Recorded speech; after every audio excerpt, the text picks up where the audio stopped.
Hi everyone, it's Zach with Palantir Research. CNBC shared more clips of Dr. Alex Karp at Davos, but also more news on the Army Vantage project, so let's just play the CNBC clips first. Yesterday, right here in Davos, I spoke to Palantir CEO Alex Karp in a wide-ranging interview. I started out by asking him about his recent trip to Israel. The main reason I went is because we corporate leaders, especially corporate leaders who are running publicly traded companies, need to stop just parroting things we don't believe when it's popular, and then being silent when it's a little more controversial. What do you mean by that? Well, we have all these, we had a movement I think is fading away, largely understood as wokeism, where people said, quite frankly, in public, lots of things that no one believed they believed in private. Now with Israel, most people in positions of authority realize that what happened on October 7th was one of the worst terror attacks the West has ever seen, arguably the worst act of terrorism and sexual barbarism the world has seen in 100 years. And it is incumbent on us to actually not only speak loudly in private, but occasionally show what we mean in public. And so core to defending the West for me was not just me going to Israel. I'm very well known there. Our products are used there. I'm proud of that. But bringing the whole board and saying, look, you know, you can debate lots of things about Israel, but the people who are attacking it are calling into question the very existence of a thoroughly democratic Western country that is defending our rights. And we cannot just speak loudly in private. And one of the key issues that you find, including here, is, you know, people want to talk about rebuilding trust, the elite. No one trusts the elite.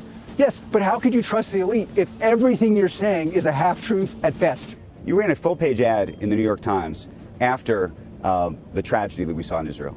You were the only company that I saw do anything like that. What was the reaction to that from your fellow CEOs?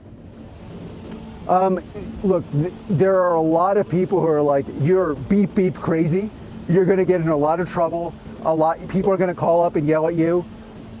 And my reaction to them was, is never again mean I never take the risk of my own career. Is like, it was always hard in history to stand up against discrimination, brutal acts, pogroms, sexual violence. We are at the point where you have to stand up. And you know, the interesting thing is, in private, a lot of people agree with me. Their position is, but you can't say it in public because you'll offend someone. And this is exactly wrong. You can no longer live in a world where you are not saying something that will offend, you only say things that will offend no one. Like, if you're going to defend something, you have to defend it.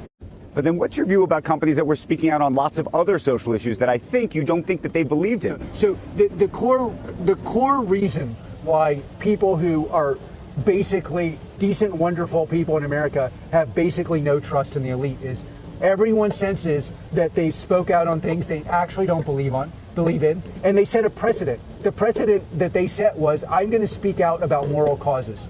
Okay, now you have a crucial moral cause. Like, you can be against what I'm saying. You could be against standing with Israel. You can't say you don't have an opinion. You don't have an opinion on this. You have fallen on your head. And if there are people in corporate America who say, look, I never have an opinion, my opinion is the shareholders.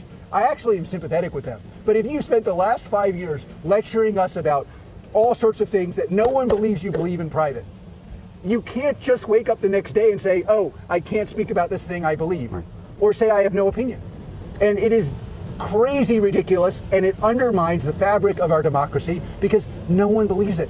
Let me ask you about what's happening here in Davos. Because one of the conversations that we have not seen in large part is one about what's really happening on the ground in Israel, a conversation about anti-Semitism, the same conversation that's happening in institutions all over the world, but it doesn't seem to be here yet. It seems so very limited. Davos has an important function. I live on a different planet. Like, on the planet I live in, climate is important, fighting bigotry of all kind is important. The most important issue of our time is war and peace. And the absolute most important metaphor for that is, what do you think about what happened in Israel? And by the way, anti-Semitism as a kind of prejudice has always been the canary in the coal mine for your society isn't working, your university isn't working, you're not providing real growth to your population, and because you're not explaining why it doesn't work, you just go blame the Jews. And so, like, any enterprise that's about making the world a better place that doesn't deal with these issues is basically saying, I'm not really engaging in the problem.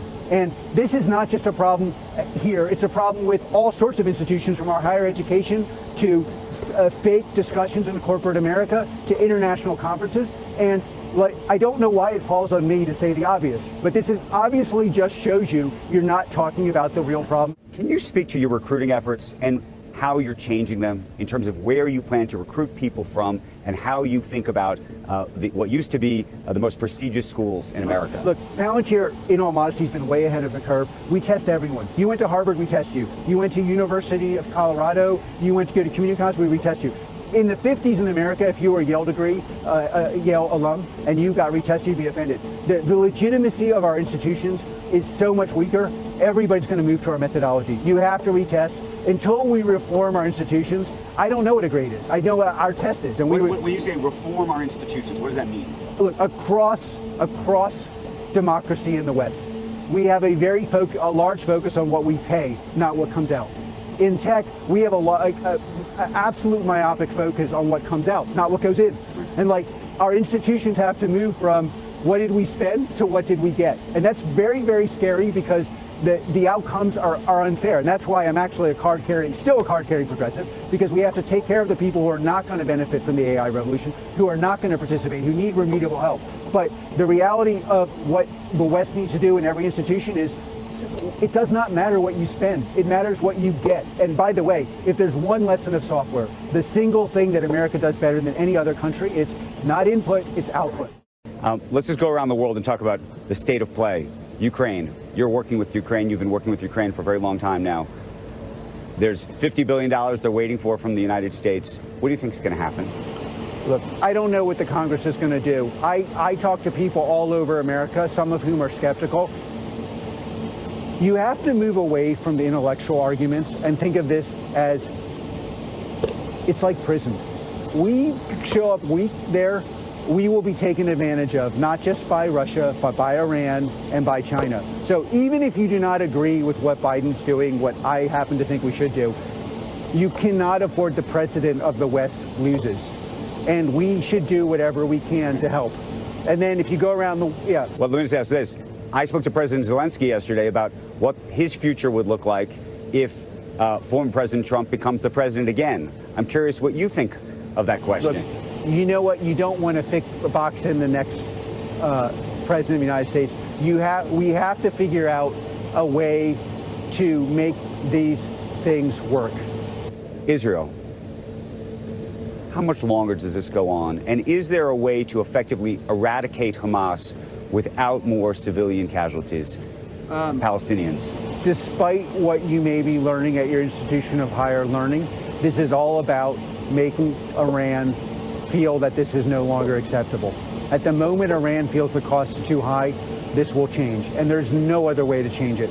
And so I don't know what that point when that happens, but what America and Israel have to figure out a way to do is signal strength while reducing human casualty. It's very, very hard to do. Can you imagine a two-state solution where the Israelis trust the security without some form of a lot of trust building to make anything like that work, and I don't know when that happens. State of play, China, Taiwan.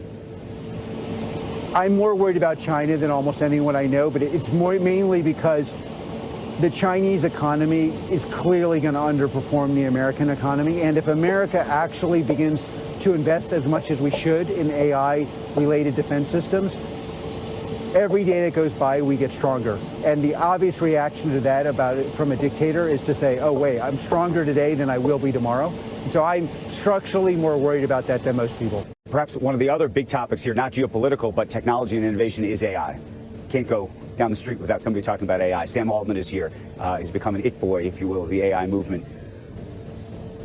How do you see large language models both working with and maybe even competing against Palantir? I mean, look, our U.S. product, I'm not here to push our product, but it's growing so quickly that we're going to have to rebuild the whole company. And the reason it's growing so quickly is in the military, the beginning of the AI revolution was not large language models, it was in the military. And we learned a lot of lessons there that are people learning now. Currently, for a business, a large language model looks a little bit like self-pleasuring. If you want to move from self-pleasuring to transforming your business, you're going to have to learn how to manage that model and integrate it into the logic and knowledge of your enterprise. You won't be able to do that as well as you can do with Palantir. It appears that you may be on the trajectory to becoming part of the S&P 500. What does that mean to you? Well, look, We've been profitable now for quite a while. One never knows how they decide to select people, but we are committed to being profitable. We're a very strong look. The problems that exist now on the battlefield, in the intellectual arena and in U.S. commercial especially, are completely Palantir-shaped problems. It's very important for our customers that we have shown the financial strength we have, significant profitability, billions of dollars in the bank, growth. That would be nice too. And so, but it's a lot about saying, look, you're going to rely on us. So if you're relying on somebody, you'd like to know they're strong, and we're strong.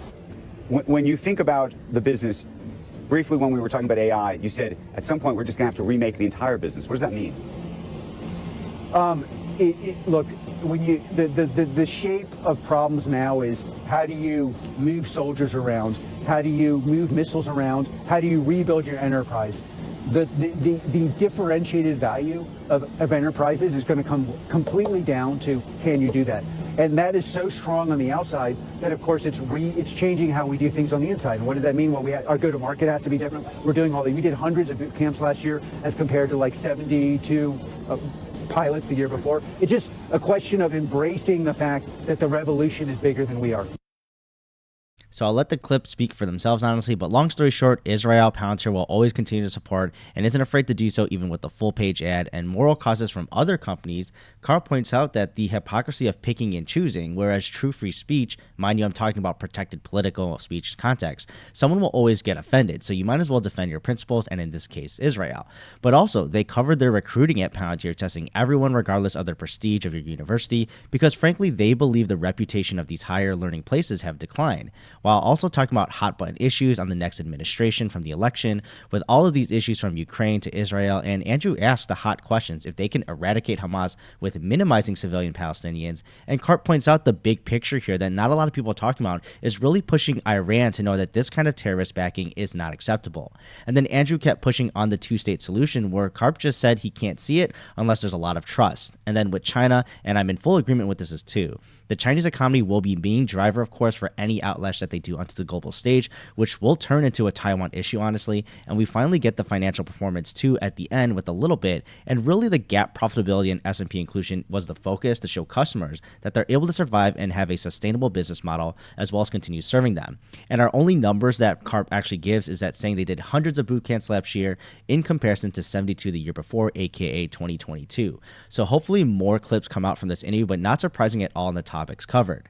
Now for the Vantage contract news, the Army is aiming to democratize data, but don't know how this would manifest contractually or business-wise in a practical sense with multiple vendors. And for context, January 19 is actually the deadline for companies that want to submit suggestions on how to upgrade its Vantage Army platform, which we all saw with the recent one-year contract extension to Palantir, meaning they still don't know how to get to the next phase, honestly, so they're keeping the status quo with Palantir for now. But the overall goal eventually is to get a decentralized do-it-yourself analytics platform for the Army and civilians that work for them as well, without the need to be locked into a single vendor. Now, they make sure to note the success of the Armage Vantage platform in its current form ran by Palantir, and they've got 45,000 active users who've created an average of 700 new or updated analytic products every week for more than 2 years, and have it used for everything from unit readiness updates to financial management as well as recruiting, to name a few. So it's being used here, but the Army still envisions further progress, and they want to bring multiple vendors, not necessarily cutting out Palantir, but this is important to note. They're just not sure how to scale this up in a way that works for budgets as well as the contractors' bottom lines.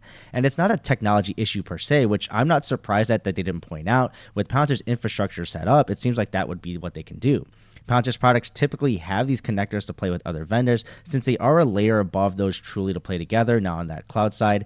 Now the Army envisions though this layering as well with multiple vendors so that the best of every single product can be utilized, but without the inflexibility of being locked in.